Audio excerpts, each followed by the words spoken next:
এই তো মাত্র কিছুদিন আগেই বাংলাদেশে অটোরিকশা বন্ধের একটি ডাক এসেছিল। অনলাইন প্ল্যাটফর্মও অনেকেই অটোরিকশার পক্ষে, অনেকে বিপক্ষে কথা বলেছেন, অনেকে পায়ের রিকশার সাপোর্ট নিয়েছিলেন। বিভিন্ন আলোচনা সমালোচনার মধ্য থেকে আমি আমার ব্যক্তিগত কিছু মতামত প্রকাশ করি আপনাদের সাথে। আশা করি কেমন লাগে আপনারা জানাবেন। এখানে বন্ধ করার কিছু কারণ উল্লেখ করা হয়েছে, সেগুলোর ভিতরে হচ্ছে অন্যতম, পায়ের রিক্সাগুলো পরিবেশ বান্ধব, আর অটোরিকশাগুলো প্রচুর বিদ্যুৎ খরচ করে। এ কারণে অটোরিকশাগুলো বন্ধ ডাক এসেছিল।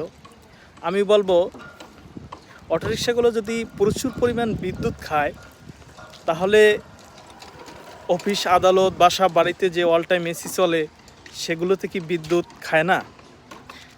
বিদ্যুৎ যদি বেশি খেয়ে থাকে তো বেশি উৎপাদন করবে। এখন বাংলাদেশে বিদ্যুতের যে ঘাটতি রয়েছে এবং সরকার ভর্তুকি দিচ্ছে, এটির অন্যতম কারণ আমি মনে করি যথাযথ ব্যবহার হচ্ছে না, আর আমাদের দেশের যথাযথ আইন প্রয়োগ করা হচ্ছে না।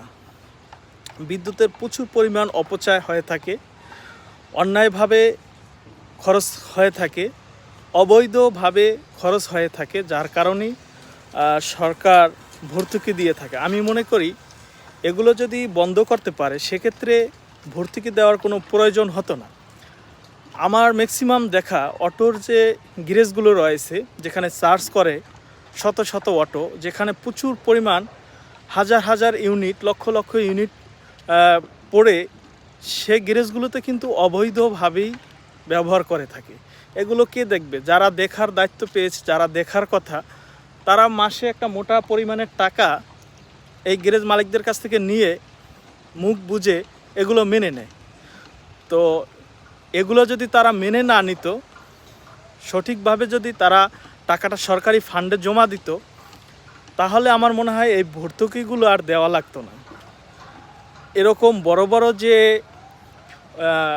ইয়াগুলো আছে, আপনার অটোর গ্যারেজগুলো, এই গ্যারেজগুলোকে বেশিরভাগ সময়ই আমি যতদূর জানি, অনেক গ্যারেজ আছে আপনার ডাইরেক্ট লাইন থেকে তারা লাইন নিয়ে বিদ্যুৎ ব্যবহার করে, আর লাইনম্যানদেরকে কিছু টাকা পয়সা দেয়, খুব সামান্য পরিমাণ।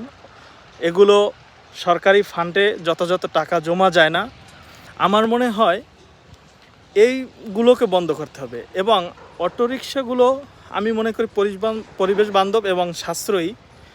বিশেষ করে অল্প সময়ে খুব কম খরচে এই অটোরিকশাগুলোতে আমরা চলাফেরা করতে পারি। 2-3 জন যাত্রী হলেও অটোরিকশায় চলাচলের জন্য উপযোগী। পায়ের রিকশা এটি কষ্ট হয়ে যায়, তাই অটোরিকশাকে বৈধ করা হোক।